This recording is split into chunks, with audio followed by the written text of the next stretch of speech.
I guess I was fairly apprehensive the whole time that I was flying in combat. And I guess there's good reason to feel that way. I'm there to cause a lot of damage and a lot of harm, and therefore they would like to damage me. And I was 25 years old at that time.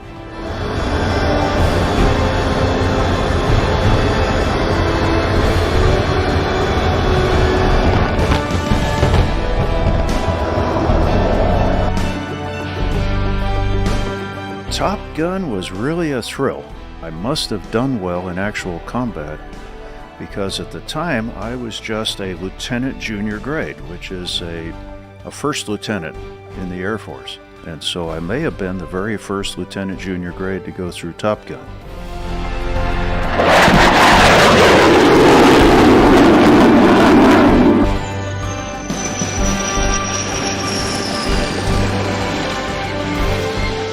That was the dream of a lifetime come true. I had wanted to be an aeronautical engineer and a test pilot just like my dad from the time I was 10 years old.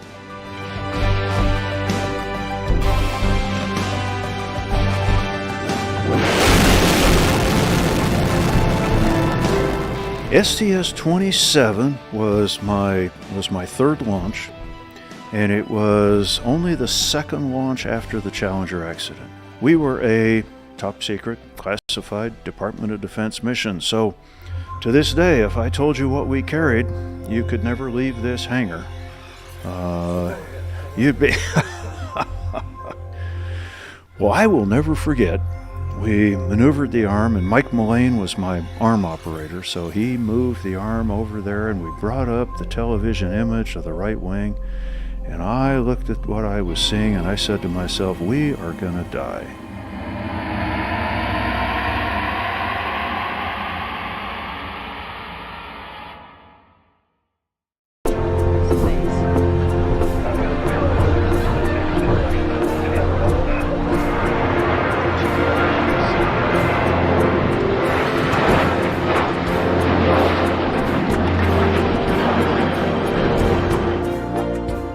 To be an airline pilot, there was mandatory age 60 retirement.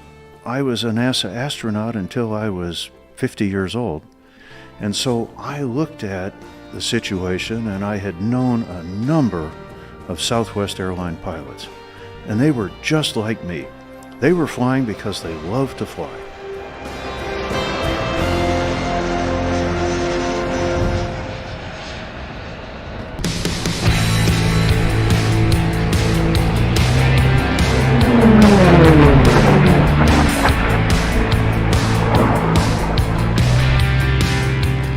Well, there's a lot of piloting that goes into it, a tremendous amount of piloting that goes into it, because you're going to wind up passing other airplanes. You're going to get in a duel with another airplane that's fairly closely matched.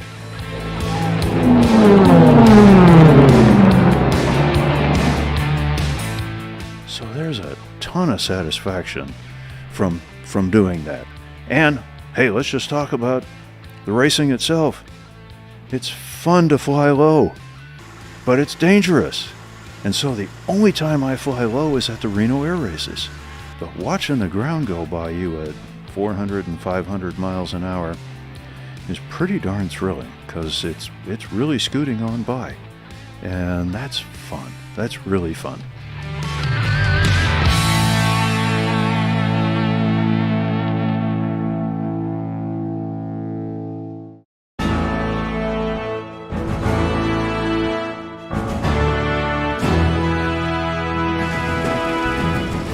I had always been fascinated by racing planes because they're sleek, streamlined, and they go real fast. There's that need for speed again, and they're raced around a pylon. And so I determined that I could break the existing altitude record for altitude and horizontal flight for that category of airplane. And in fact, I did that in 1991.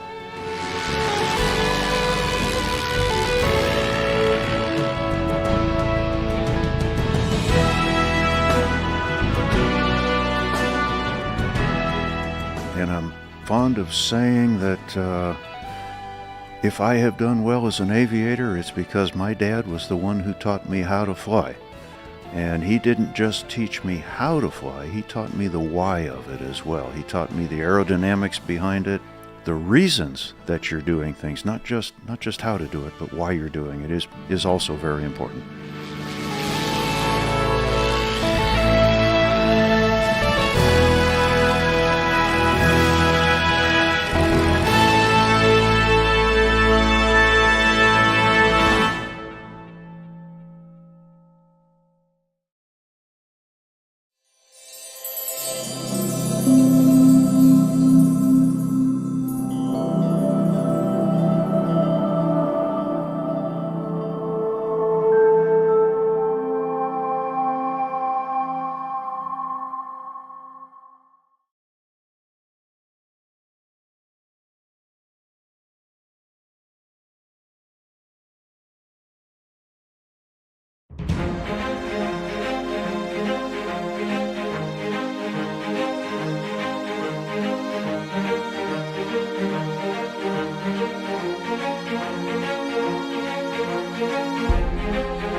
Final launching!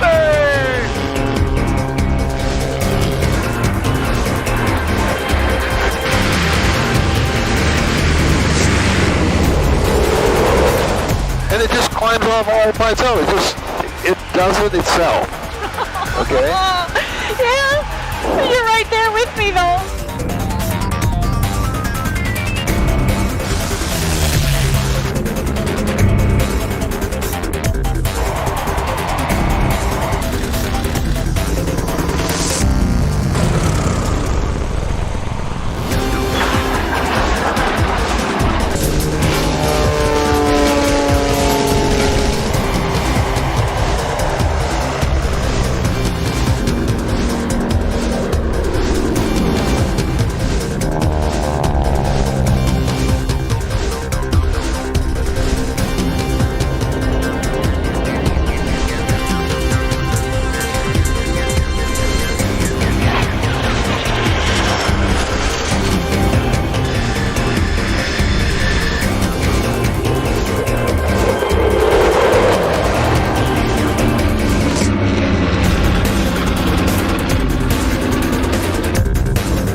Every time I open the hangar door to go flying, I realize that I'm one of the lucky guys doing something that I dreamt of as a kid.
My name is Rod Lewis. Great to be here. It's been a long time. So many years away. I don't remember it being this many people. I don't think I've ever seen two Tiger Cats at Oshkosh.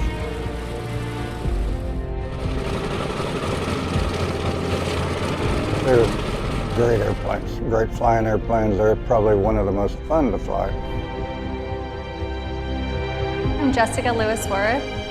It's wonderful being back. I love seeing all the aircraft and the people and the longtime friends that we haven't seen and I haven't seen in 10 years here at Oshkosh. It's been really nice rekindling those friendships and just seeing what everyone's been up to over the last 10 years, really, since I've been here.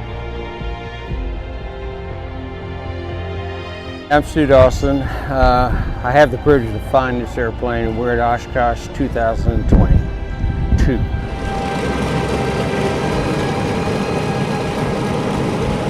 The mass of this airplane and how it goes. Well, it's for sure one of two airplanes that I call the best airplanes ever built.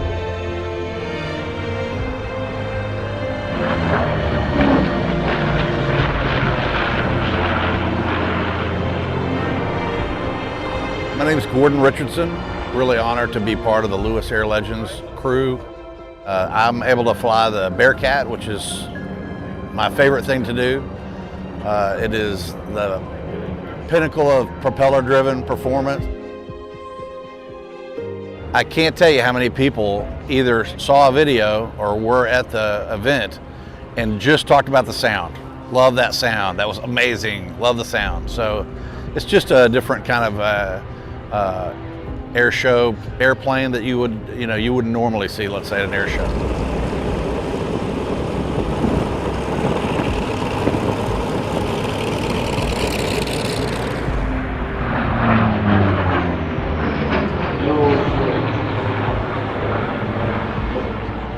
I think when I used to come and I wasn't a pilot, it would be very much like I just looked at every single airplane and I wanted to fly it, especially the warbirds. Rod's passion for, it's not like he's making money doing this, but for the, you put so much blood, sweat, and tears into restoring and taking care of and preserving as part of history. How cool is it that it's how many years after World War II and we can, there's nothing like the sound and seeing and hearing, and if you're lucky enough to be in one of the warbirds, and if people like Rod didn't restore them and keep them flying, people of our generation would have no clue what that was like.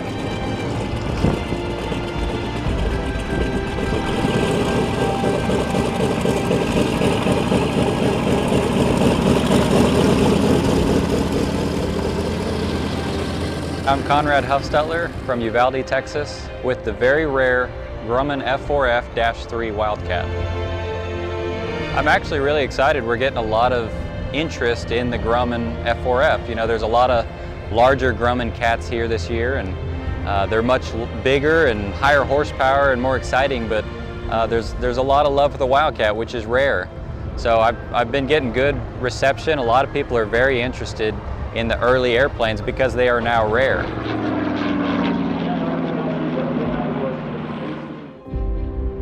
My name is Averill Dawson. The role that I am most excited about is I was offered the opportunity to fly co-pilot on the B-25. It is such an honor to be part of the Lewis Air Legends. Mr. Lewis is so kind and so nice, and it's so wonderful for the warbird community to have someone like him be able to have the airplanes he does. And there are a lot of museums around, but they're not all flying airplanes. And so for him to get the airplanes out and have them taken to air shows so everybody can enjoy them is just unbelievable. This year they had the Grumman flight, and it's the first year that they've ever done this, and we got all the Grummans that we could represented here. From just the Lewis side of it, we brought two Tiger Cats, a Bearcat, a Wildcat, and the Wildcat that is here is a real Grumman Wildcat. It is the only one flying in the world, and I think there's only 2 or 3 left total. So it's a real big deal for that airplane to be here.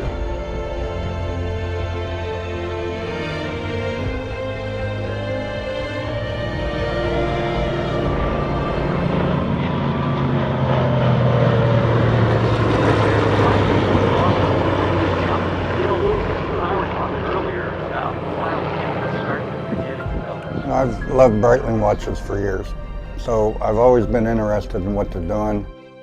And I've watched them all along. I watched what they did at Reno. I watched what they did, with the various aircraft that they've been involved with. The L-39s, the Mustang, the famous dual prop Mustang also. My interest in watches is there. My interest in what they do, and it's just a great get-together. It was amazing to see his expressions, because I was in an aircraft flying next to the Tiger Cat he was in, and just you know, understanding the thrill that he got out of that ride was just enough satisfaction for me. So.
In November 1910, Eugene Ely took off from a modified Navy cruiser on the Virginia coast flying a Glenn Curtiss airplane. 2 months later, Ely landed on a different ship in San Francisco Bay. Naval aviation was born. Training soon moved from Virginia to Pensacola, Florida, which is the cradle of naval aviation. Every naval and marine aviator to this day traces his or her start in flying to Pensacola. Every Navy aircraft ever flown is housed in the Naval Air Museum at NAS Pensacola. If you love airplanes, especially Navy airplanes, you will love visiting this incredible museum and its National Flight Academy for 7th to 12th graders on Fetterman Way at the museum. Navy planes dominated in the Pacific War.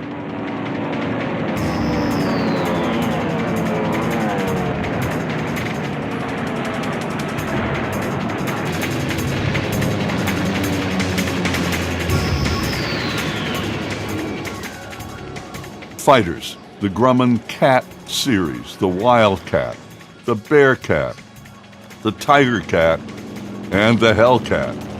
Hellcat pilots shot down over 5,000 Japanese airplanes in the Pacific. The late Alex Vashew, the Navy's fourth-ranking ace, said that he loved his Hellcat so much that if it could cook, he'd marry it.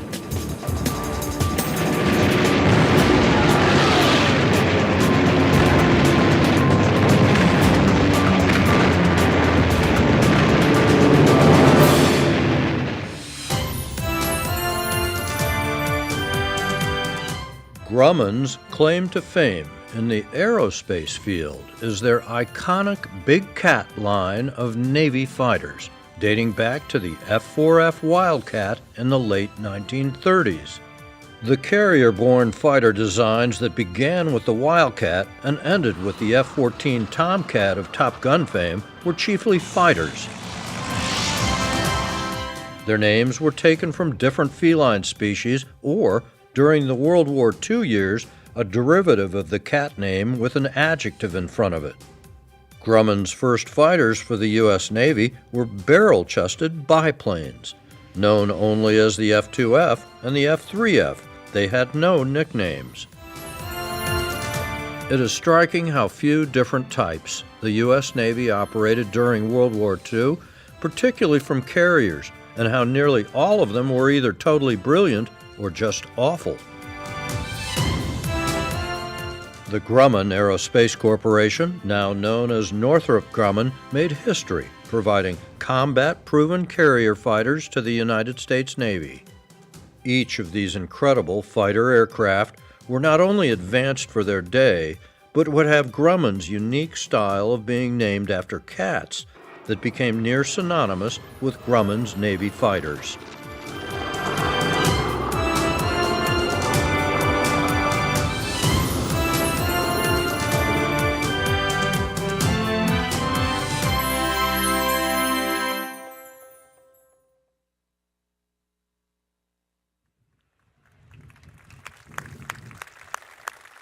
All right, Rod, you take that seat. Stu, you can be next. Evan, and then Conrad. You got that hot seat right there, Rod. That's the hot seat. Welcome, ladies and gentlemen, to another edition of Warbirds in Review. Appreciate you all being here. We have a distinguished cast here of pilots and airplanes. As Connie said, yeah, we are herding cats this morning, and I have to say it's really pretty cool. Quick introductions. The first guy to my left here, Rod Lewis. Some of you may know of him, may have been to his museum down in Texas. Another, I'll categorize you as an extreme warbird aviator, and we'll be talking to him about a couple of these airplanes. But basically, let's see, 4 of them are owned by Rod, and one of them is owned by the Fagans, who we have already recognized out here. There's Ron and Diane right there, and their son Evan, who is, by the way, another extreme warbird aviator, I'll say that. But alongside Rod, we've got Stu Dawson, another extreme warbird aviator, experience in all these airplanes, raced in some of, not these airplanes, but similar airplanes, as in Bearcats, and so we'll be talking to him a little bit about some of those airplanes. Evan I already talked to you about, and then Conrad Huffstetler down there, and he's kind of an expert of the first airplane that we got here, and that's the Wildcat. So those are the folks that we've got up here, and like I said, I'm honored to be here amongst these guys, and I was just thinking about it, how much time we might have in front of us in terms of warbird time. And I'll just ask, Rod, how much warbird time you think you got? All airplanes. All airplanes? All warbird airplanes? All warbird airplanes. Working on about 13,000 total time, but warbirds probably 1,000. 1,000 hours of warbird time.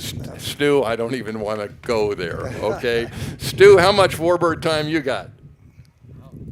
4,000 or 5,000. 4,000 or 5,000. Okay, so we're up to it. We'll say 6,000 hours. Okay, Evan, how about? I have about 1,000. Okay, so 7,000, and Conrad? And I'll come in at the bottom at 500. Okay, 75. So what you're looking at here is about 7,500 hours of warbird time in a variety of warbirds. So, gentlemen, I say thank you for being here, and thanks. Yeah, absolutely, spectacular. With that, I'm going to ask Rod a little bit about, hey, these are his airplanes, okay? And talk a little bit about his operation that he's got down there. And he, by the way, let's see, Rod flew in the Tiger Cat, Stu flew a Tiger Cat in here, Evan, did you fly the Hellcat? He flew the Hellcat in here, and I think the Wildcat was here, wasn't it? Okay, so he does fly them, and there's a story there too. But yeah, these guys flew these airplanes in. And before we go any further too, they will be flying acro shows with a Bearcat and with a Tiger Cat while we're here. And we're not sure. Check your schedule. We're not exactly sure when you'll see that.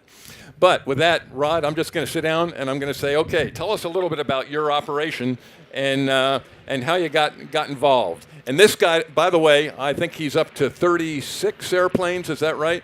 About 36 airplanes, and this guy is a patriot. Let there be no question that he's maintaining, he's flying, he's keeping the airplanes for us, and I truly appreciate that. But go ahead, Rod. I'll turn it over to you for a minute. Well, thank you. I started out, I guess, in '95. First, I wanted to recognize one other pilot that's out in the crowd. Gordon, where are you at? Gordon, there he is. Way in the back? He's our resident Bearcat pilot. I don't know why you're not up here, but okay. Anyway, we'll get you involved. So Gordon flew the Bearcat in, and he flies this Bearcat most of the time. I've actually got 3 Bearcats plus a race Bearcat. Okay. And Stu can talk to you a little bit about that. But I started out back to your original question, started out in about 1994.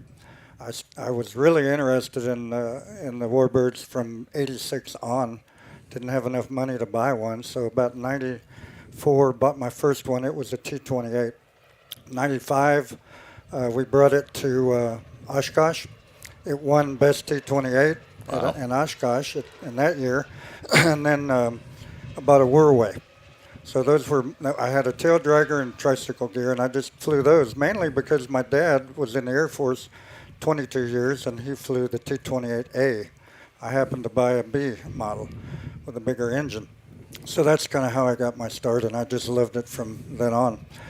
The next aircraft I bought wasn't until about 2005, and it was an NA-50. Mm-hmm. And actually, it was at Chuck Yeager's Grass Valley Airport. Went there, he helped me look at it, we checked it out, and I bought that airplane. And then I bought a Mustang, and it kind of just went on from there. It really started in about 2005. Okay. So. And now 36 airplanes later, and growing or stabilized at this point? Growing. Okay. Yeah, I've actually got a Hellcat. It's been 7 years in the making, and I hope it's here next year. Okay. It was supposed to be here this year. So thank you, Evan, for bringing yours. We'll keep our fingers crossed. Okay, well, what we're going to try to do in this program today is we'll start with the beginning of the Cat series here. So we'll start with the Wildcat, and then we'll work our way up through the Hellcat, through the Bearcat, and the Tiger Cat. And so with that, I'll say, okay, this Wildcat that's here is one of yours, correct? And from an acquisition standpoint, where did it come from? Oh, boy, you've got the history on that one, but it came from the bottom of Lake Michigan. Okay. Conrad, you got any details on that one? Yeah, so the Wildcat we see here is a pretty special Wildcat in that it's the only true Grumman-built Wildcat. There's probably about 13 Wildcats still out there and airworthy, 12 of which were all built by the General Motors Company. So it is a rarity, and it's here today because it was lost in Lake Michigan in 1943 and spent 50 years underwater before it was brought back up and restored to flying condition. It is also an F4F-3, so all of the General Motors aircraft were a different engine and a different arrangement. This aircraft, the wings do not fold because they hadn't invented it yet. The F4F-4, the next variant, was the first one to get the folding wings. But this is the same airplane that would have fought for the United States in the early war period. This is our first fighter that we had going into World War II. You'll recognize the airplane as well from many of the early battles, Wake Island, Guadalcanal. This is the particular type that they had to fight those battles. As the years went on, they made improvements to the airplane, and they ended up going into full production on the Hellcat, so they passed off the manufacturing over to General Motors Company, and they started building FM1s, and then the more powerful FM2, which is what we normally see. But a very neat airplane. We brought it up last year. We did some talks about it, and we left it here at the EAA Museum for them to showcase throughout the year and talk more about it. And we came up here a couple weeks ago, did all the inspections, test flew it, got it back into the only airworthy F4F-3. So we'll be flying it in the show, and we'll be bringing it back to San Antonio to join the rest of the collection. Outstanding. How about, what was the limitation? Why, okay, we had this airplane and it fought and it did okay, but we wanted something better. What were the limitations? Why wasn't it good enough to go fight against the Zeros, et cetera? Well, I'll back up a little bit with Grumman. Grumman started in December of 1929, and what they started doing was building floats with this very odd retractable landing gear. And they would use those floats on a different manufacturer of airplane, but it converted the aircraft to be amphibious. So that's where they got their start, and they started doing a lot of odd jobs, building truck bodies and all sorts of things to get by. But they decided they would build their first aircraft and try to win a military contract. And that first aircraft started out as a biplane. The FF-1 was the first one. And they made different iterations of the airplane, the F-2F, the F-3F, all biplanes. And the F-4F originally was going to be a biplane, but the Navy said, we're done with those. We want monoplanes. That's the way of the future. So the F-4F was converted over to be a monoplane. But the F-4F was just the most advanced thing we had at the time. And when we first got into battle with Japan, I think we had a rude awakening in that they had a very well-performing airplane. Somehow they had come up with the Zero, and the Zero could outperform the Wildcat. But the one thing that we had was a lot of good guys that came up with tactics to combat the Zero, as well as a very strong airplane. Grumman has always been referred to as the Grumman Iron Works because they built their airplanes just extremely tough. They could come home with a lot of battle damage. They had a lot of things that the Japanese didn't want to put in place, nor could they put in place for some reasons. But Grumman would put self-sealing fuel tanks, which helped protect the pilot. They put more armor plating, help protect the pilot and get them home. Whereas the Japanese Zero was a lot more lightly built and didn't have some of these amenities. So the Wildcat was the best that we had, but it still wasn't a great comparison to the Zero that we knew nothing about going into the war, but quickly found out it was a formidable fighter. So the Zero basically could outturn it, could outclimb it, could probably outdive it, and we sat there and we said, hey, we needed something better. Yeah, they had a task at hand trying to take on a Zero. A Zero was much more maneuverable, higher power to weight ratio, but they found that they could, there's a chink in the armor. They could shoot these things and they would light up and go down. Mm-hmm. So they had to devise tactics to be able to get a shot on them. Yep, understand. All right, from there now, and we'll stop a little bit with the Wildcat. We're still doing okay on time. Okay, so we had to do something better, and so that something better was obviously the Hellcat.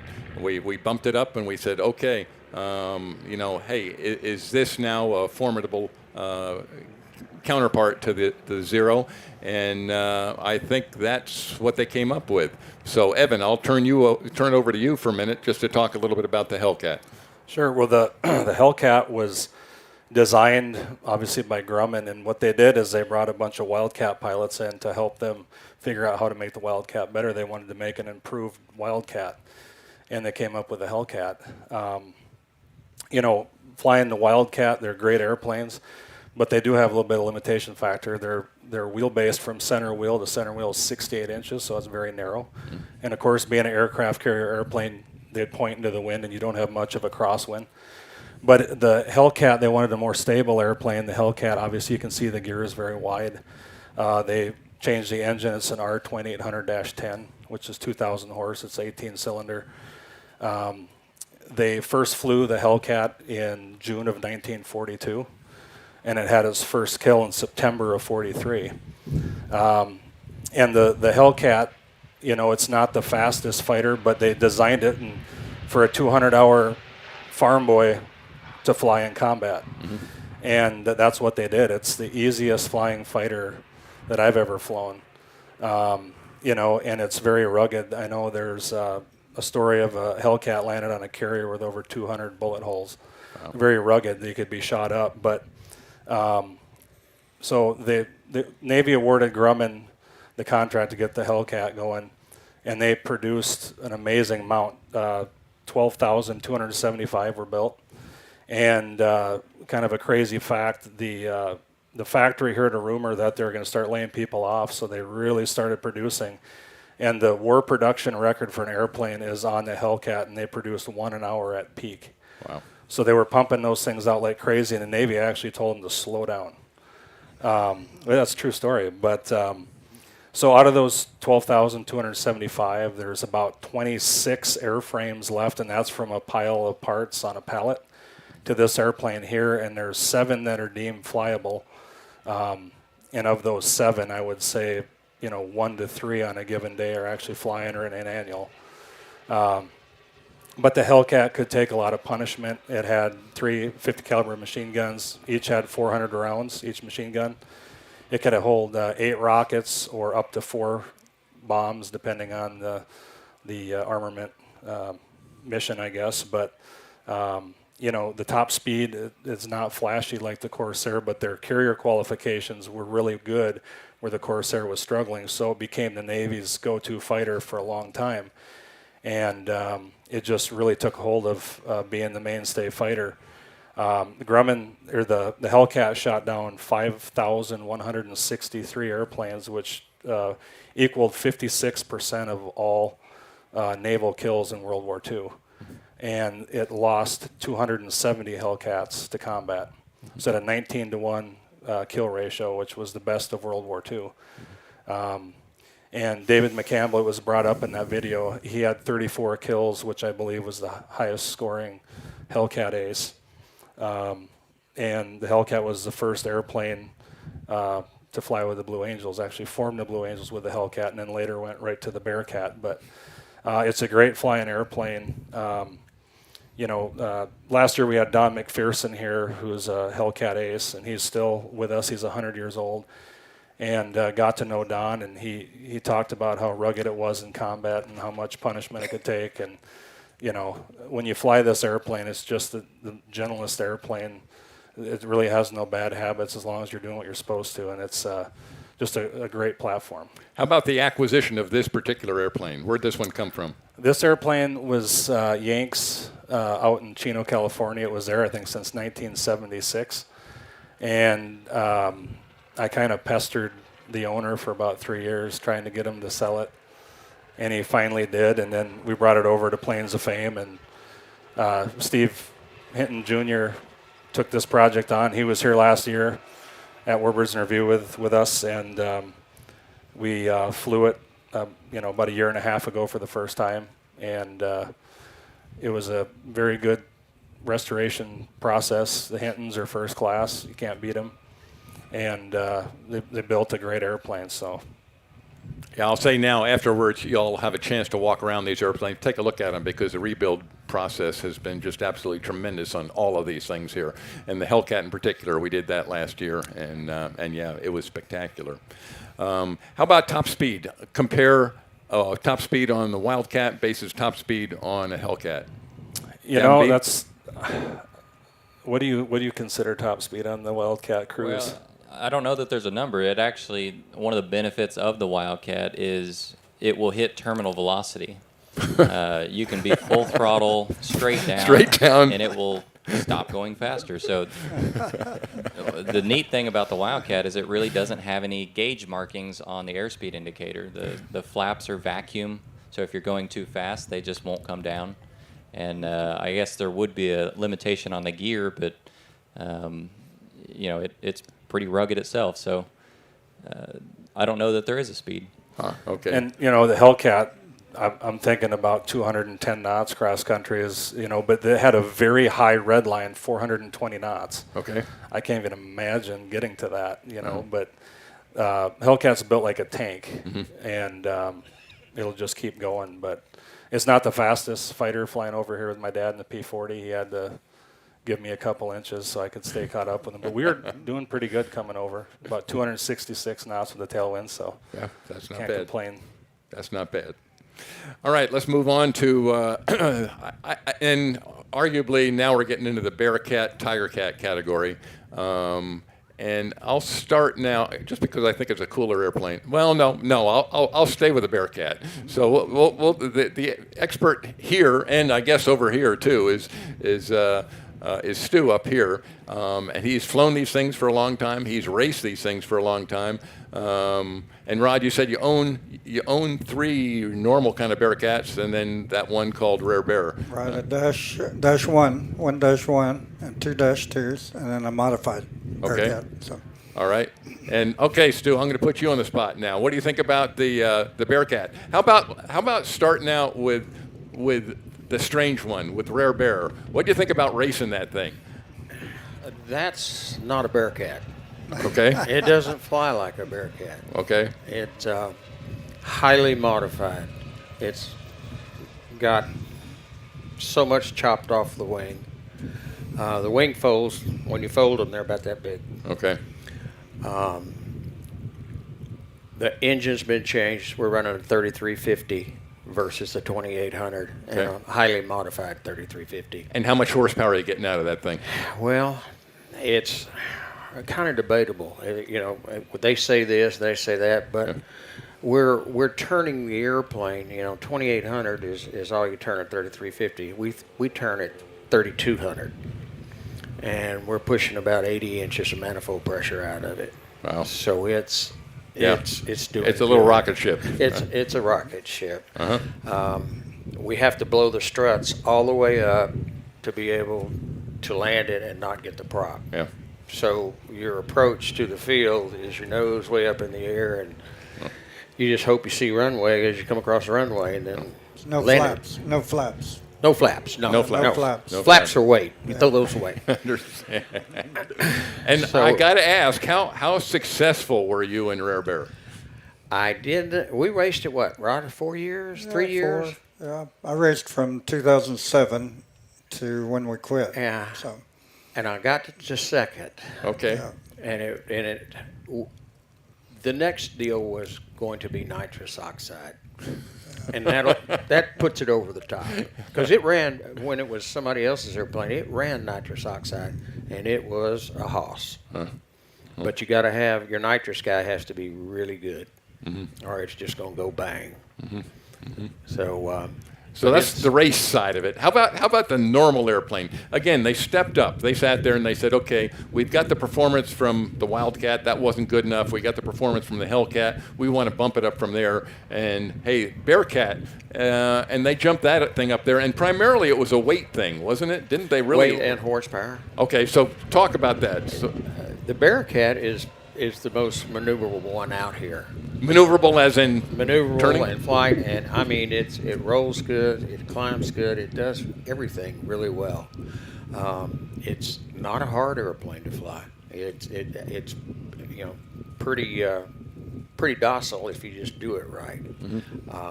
It's light as it can be. A Bearcat is just one of the nicest ones to fly.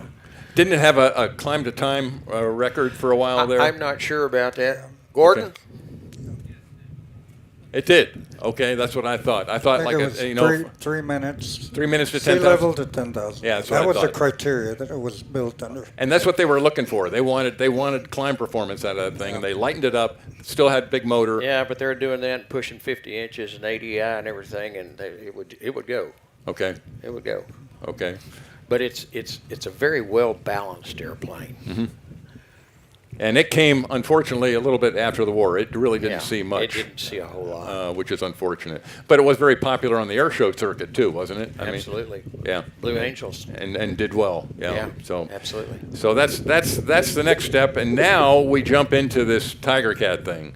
And I got some personal experience with a friend of mine who flew the Tiger Cat, and that was a couple years ago. I think it was 2 years ago when Connie Bolin flew in with Stu, as I remember, and she lit up her left or right wheel. Left wheel. Left wheel lit up. They had a little bit of a problem. And when a magnesium wheel hits concrete, oh, there's lots of sparks. I'm here to tell you, there's lots of sparks. The good news is no harm done. As I remember, they jacked that thing up, took the wheel off, put another one on there, and you flew another, 3 shows or whatever it was with it.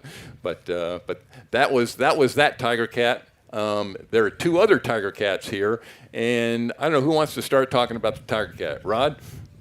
Yeah, I'll say a few words about it. Yeah, I think that's kind of my go-to airplanes. That and the P-38 are kind of the airplanes I really love to fly. I think 2 engines.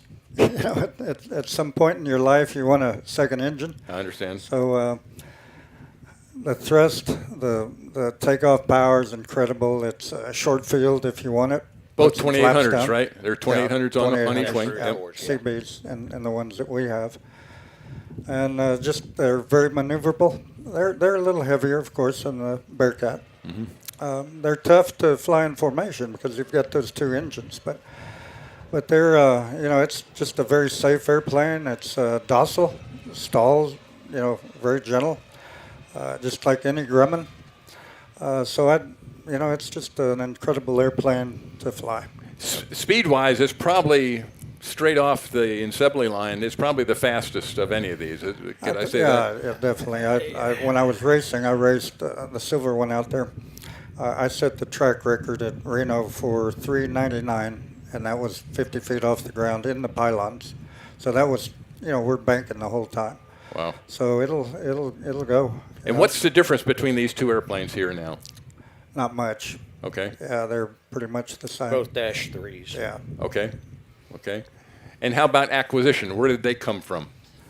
This is the first one that I bought, and it came from the museum. And what was the name of the museum? I'll think of it here in a minute. Yeah, it's got The other one was Lone Stars. Yeah, Lone Stars. I actually bought it from Mike Brown. Mm-hmm. He was racing this Tiger Cat, the other one, and it was called Big Boss Man. And then I changed the paint job, and then I raced it after that. The other one was from Kalamazoo. Kalamazoo, yeah, that's right. Yeah, this blue one. Okay. And maintenance-wise, are they pretty easy to maintain, or are you constantly trying to work on these things? We've got some guys that really know what they're doing. So I think the maintenance is just kind of a regular maintenance schedule. Parts? Parts, we haven't had too difficult of a time. Okay. We can find parts for them. Okay, and I got to ask the same thing. How about parts on the Hellcat? Difficult, easy, hard, expensive? Depends on what you're looking for, but if anybody needs Warbird parts, we sell Warbird parts, so shoot me an email. Okay, and how about on Wildcat? The Wildcat's fairly easy to work on because it's a simple airplane. But yeah, parts are getting harder to come by. You end up just pulling the original microfiche film from the Smithsonian and building what you need. Okay, thanks. Just to let you all know, this morning was kind of a special morning. We gathered out here. I think the first brief was 5:30 or something like that. And the short story is that Breitling was involved. They wanted to get involved with Warbirds, and they did. We had them here with a breakfast. They had a B-25. They had these 2 Tiger Cats and 4 P-51 Mustangs, and they all pre-briefed, and they wanted to go fly and take some pictures. And so that's what they did. It lasted, about an hour or so? A little over an hour, yeah. And as I remember, I think B-25 took off first, circled left, and I think the whole crowd joined up over top of the field. We watched a nice formation takeoff, by the way. I watched the 2 Tiger Cats took off in formation, and that was kind of cool. And then they joined up on the B-25, and then the 4 Mustangs joined up. And if it works, if you all take a look at the big screen, and I'm going to take a look here, I think we can coordinate so that we can show some of the stuff that went on here this morning. Scott, back in Sleeping Dog, promised me that he'd be able to do some of this stuff. And yeah, this is the flight this morning. You can see what, and you guys, yeah, you can stand up and take a look too. But this is what went on this morning, and we had there you go. That's the flight that went on this morning. Some good formation flying. A lot of aluminum in the sky out there. Ray Fowler, I don't know if he's in the audience or not. He was flight lead. He was flying the first B-51. We had Paul Draper as number 2. Wes Stowers, number 3, and Lumpy. Oh no, I think it was Lumpy who was number 3, and Wes was number 4. And so those were our Mustang pilots out there. And I'll open. Stu, what do you think? Was it a good flight? Bad flight? Did you have fun? Yeah, it was good. It was Okay. good. I think they got what they wanted. It was a little cloudy, and we had to kind of hunt a little bit to make it all work. But the clouds, they had something to it. Yeah. And once we all got settled down and everything, it worked out real well. Yeah. Total flight time was probably about a 0.8, something like that. Yeah, close to an hour. Okay, like close that. to an hour. Yep. And as you can see, yeah, they had some great fun up there. Good formation and some beautiful, beautiful airplanes. Okay, so we briefly touched on the Wildcat, the Hellcat, the Bearcat, the Tiger Cats. We've got a couple racers here. Rod, you raced for a while. Stu raced for a while successfully. I don't think you're not racing anymore, are you? No. Okay. We've called it quits on the Okay. racing. How about you, Stu? Are you racing anymore? No, I finally grew up. Okay. We raced 18 years out there. 18 years, okay. And you guys haven't raced yet, No. okay? I race in another class, some composite sports class. Ah, okay. Race a Lancer, but not the Warbird side. Winning, losing, close. I'm beating myself every year, so that's all I go out there for. All right, that's good. All right, so we've briefly touched on these Grumman airplanes out here, and I'm probably going to open it up to questions and see what people want to know more specifically. And again, we have some experts here, so I'll say now, if I see I see Kyle out there. There we should. Oh, there we go. We got mics out there, and I already see a question. Let's start with some questions up there. And can I recognize a couple of what I would call extreme female pilots? Absolutely. And one is my girlfriend, Hannah, and she's type-rated in a couple of jets. Anna, stand up so we can see who you are. All right, outstanding. And she's training in the B-25 right now. Wonderful. And then my daughter, Jessica, who's an extreme helicopter pilot, fixed-wing pilot, and training in the Warbirds also. All right, and there's one more, and I don't know if she's out here or not, but in the right seat of the B-25 this morning was somebody I think Stu knows very well. Somebody I know pretty well. Yeah, and April, are you out there? This is Stu's wife, I April? think she's over there at the tent. Oh, she's in the tent? Yeah. Okay, yeah, probably, yeah, okay. Yeah, she's But anyway, been flying forever. this is, as you can tell, this is a family affair here, and yeah, it was nice to see the families involved. But okay, we've got a question. I see him right there. Go ahead, sir. Okay, is this on? Can you hear me? Is it coming through? First thing I want to say is I'm a Navy guy, and I'm in heaven looking at all these airplanes, and I want to thank everybody who was involved in restoring them and bringing them here. Thank you, guys. You're welcome. You're welcome. And I'm just curious, what's VMC on this Tiger Cat? Well, Doesn't really have one. Yeah, we've probably pushed it to 450. Oh yeah, you go 450. VMC. They said VMC. Oh, VMC. okay. They don't really publish you a VMC. They publish you a speed that you should fly. Okay, they don't say this is going to roll on you right now. But it really depends on how much horsepower, how heavy you are, as to what kind of speed you're going to have to carry. It's not a published VMC. And for those of you who aren't pilots out there, VMC is 125, Velocity 120. Minimum Controllable. That's what that stands for. Okay? Now, if you're dragging a bunch of tanks and everything, you're going to have to up it. Yeah, probably 170. Oh, no, it's 120, 130, somewhere right in there, depending on how much you're dragging. Okay. And yep. Okay. You don't want to find it. No. Yeah, you don't want to find it. That's correct. All right, other questions. All right, we got one over here.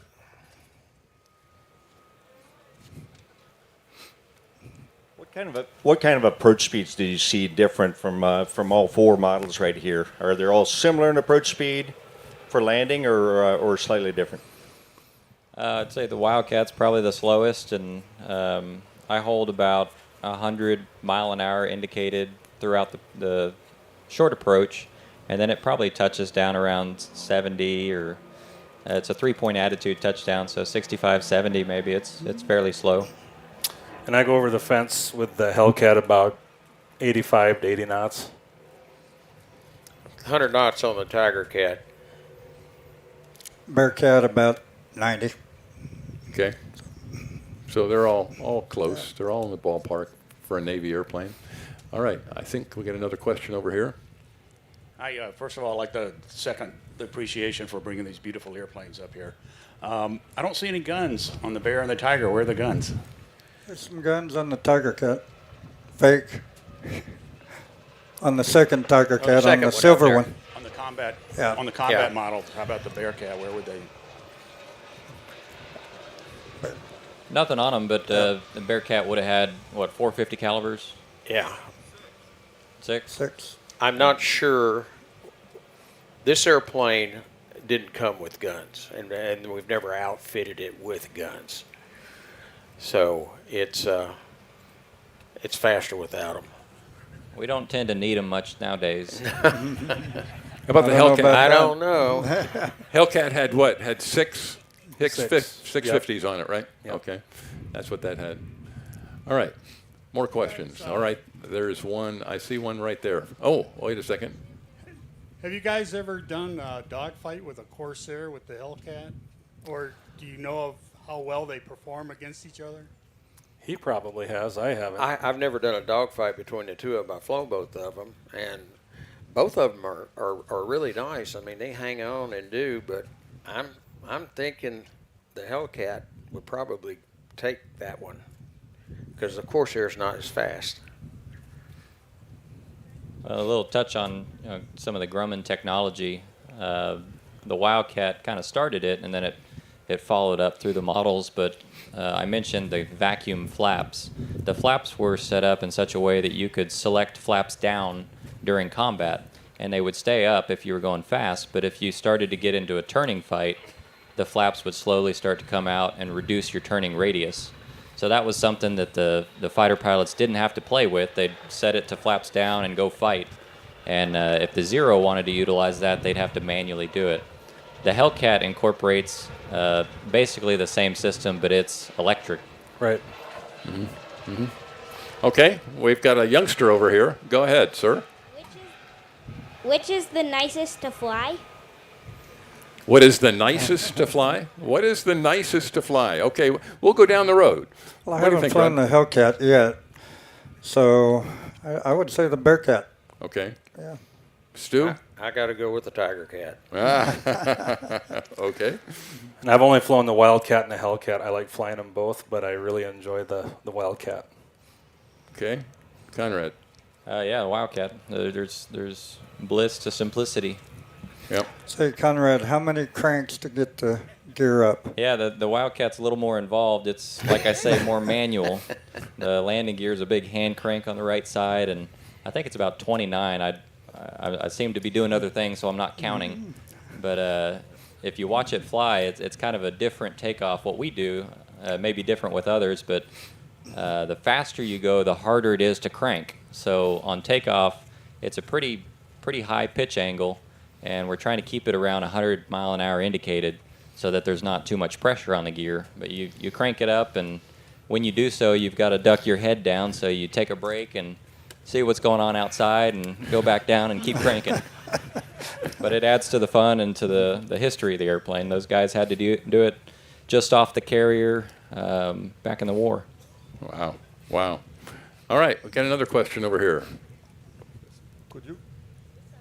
Could you comment on the Wildcat's paint scheme? It looks like Butch O'Hare's paint scheme. Yeah, this airplane, it's painted up. Say the question one more time. I think people had the paint scheme on the Okay, Wildcat. the paint scheme. The paint scheme is Butch O'Hare's livery. So this airplane obviously is not the exact airplane that he flew, but this airplane was in training here in Lake Michigan, and spent a lot of time underwater, but it was rebuilt and painted to be the same scheme as Butch O'Hare. And if some of you have seen recently, Paul Allen did an expedition and actually found the USS Lexington at 11,000 feet deep in the ocean, and they got video of the actual Butch O'Hare Wildcat. Wow. Wow. Okay, another one over there. Just curious about the fuel burn, and you always hear about oil burn. Fuel and oil burn. Okay, let's start with the Wildcat. Well, what are you burning? Fuel-wise, gallons per hour. It probably does about 40 gallons an hour, maybe a little bit less. Okay. And then oil, it doesn't burn much. Maybe a gallon every 4 hours. Okay. How about the Hellcat? Hellcat, I'd say the first hour, if you're using climb power and you're going up high, is maybe 75 gallons. And after you level off, it tapers out to about 55, 57 for fuel. And oil's probably, a gallon every 3 hours, something like that. Okay, and how much gas you carry on the Hellcat? 87.5 in each wing, and then it's got a reserve of 75. And then, of course, if you have a drop tank set up, which I don't, so. Okay. How about on the Wildcat? How much gas you guys carry? Generally, it's 126 gallons in a belly tank, and then this Wildcat has a small tank in the back, about 26 or 30 gallons or something. Okay. How about the Bearcat? What's that carrying?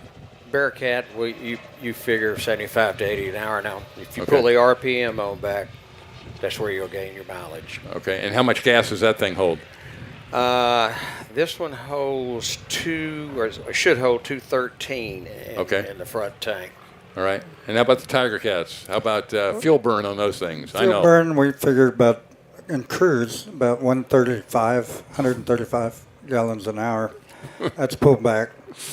And we drop 680 gallons. Okay. Cost a little bit of money to pull up to the I was just doing the math in my head there. pump. Yeah, 130 gallons an hour. Okay, yeah. Somebody do the math out there and tell me at the price of avgas. Wow. Okay, that's impressive. All right. We got two questions over here. All right, go ahead, youngster. Did the Tiger Cat see any action of World War II? Tiger Cat see any action during World War II? No action. It was actually a little late to the war. I think it would have been a hell of an airplane. It was a reconnaissance airplane after the war. So it came out about 6 months after the war was over, so no action. Yeah. The Tiger Cat could carry so much armament. Yeah. I mean, it's just a brute. Mm-hmm. And it was designed as a two-seater, correct? Well, the first one was a single-seater. Okay. And then they added the back seat. Okay. On the 2s and the 3s. And then I think they even did it on the late 1s. But the 2s and 3s and 4s had all back seats. Okay. What about what? Korea. Korea. The Tiger Cat saw action in Korea. It had different roles after the war, but question specifically World War II. It was too late for World War II. One of the things that was real good about the Tiger Cat is it became a fire bomber, and it was fantastic. And everybody liked it. It would carry a large load, and they could get down in the valley and then drop their load, and they could come out of there because it's got so much horsepower. Okay. Another one over here. I got here a little late, and I haven't heard much about the P-38.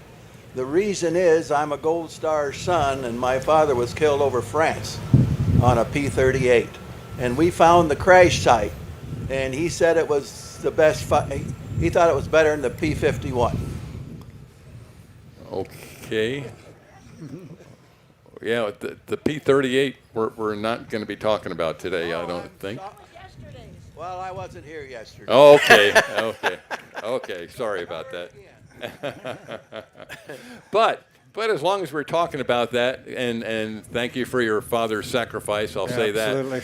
But what I would like to do, and I always do this in my presentations, I'd like those who are serving on currently active duty or in the reserves or veterans, I'd like you all please to stand up. We'd like to give you a hand. So active duty, veterans, reserve. Thank you for your service.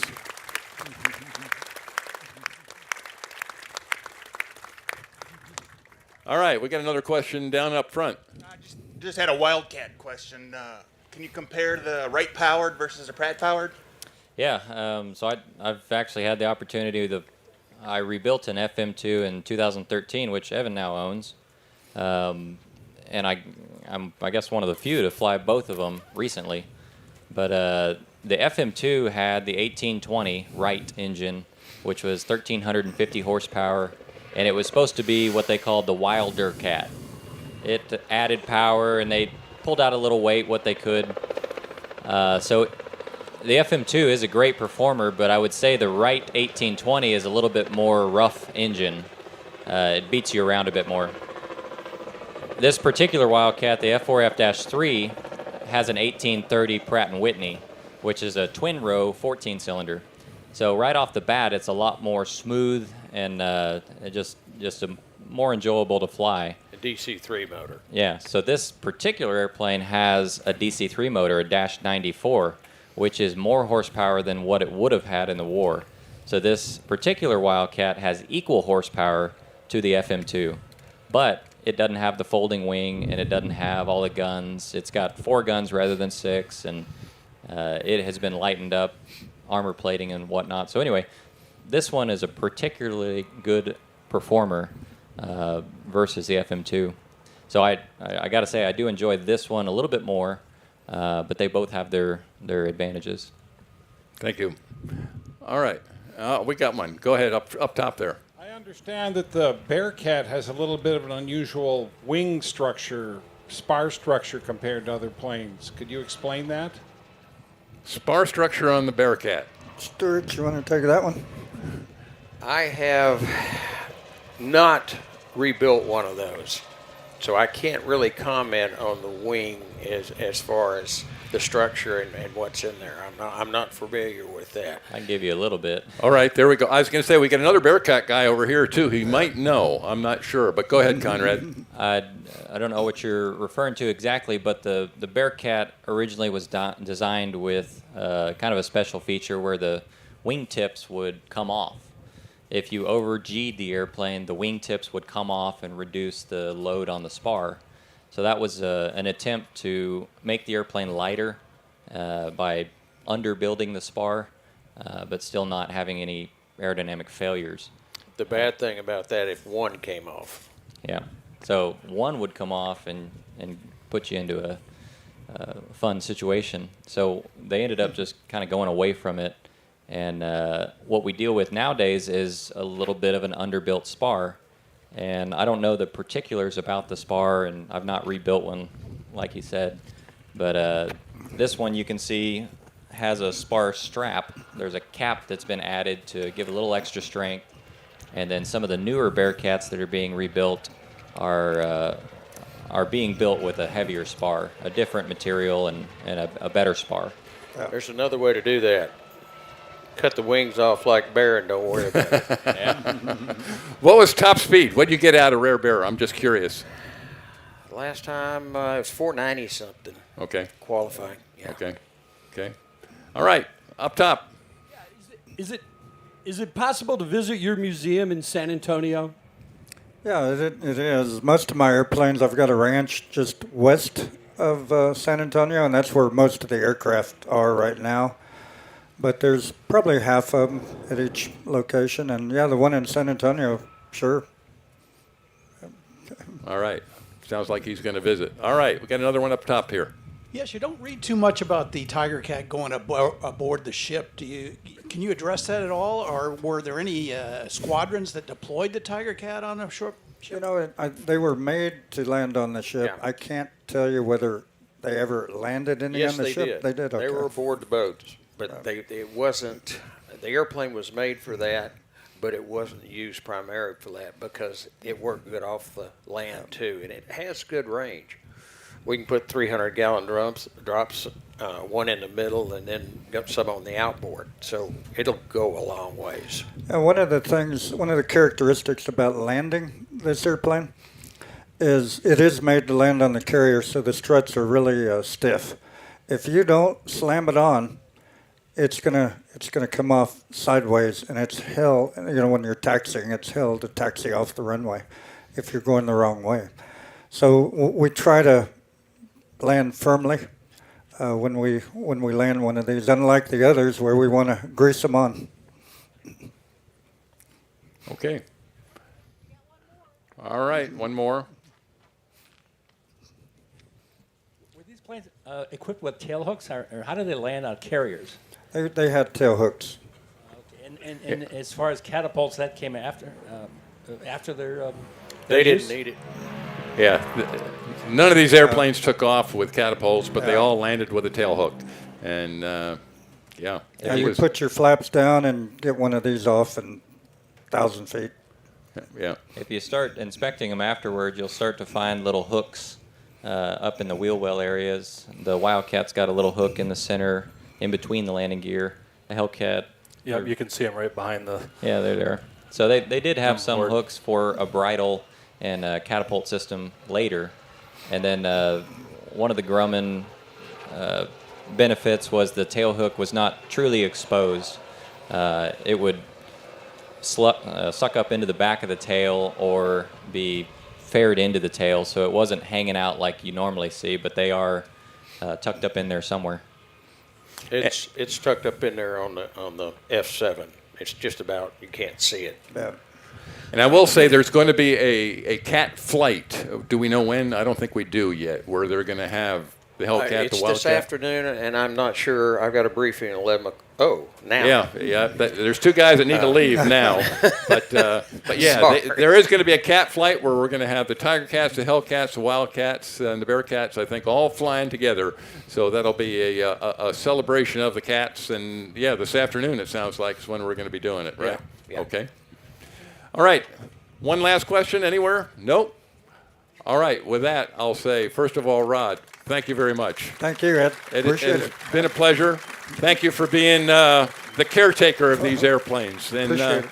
And Stu, same thing. Thank you. Absolutely. Keep Thank flying you. safe out there. Evan, Thank you. Conrad, thank you.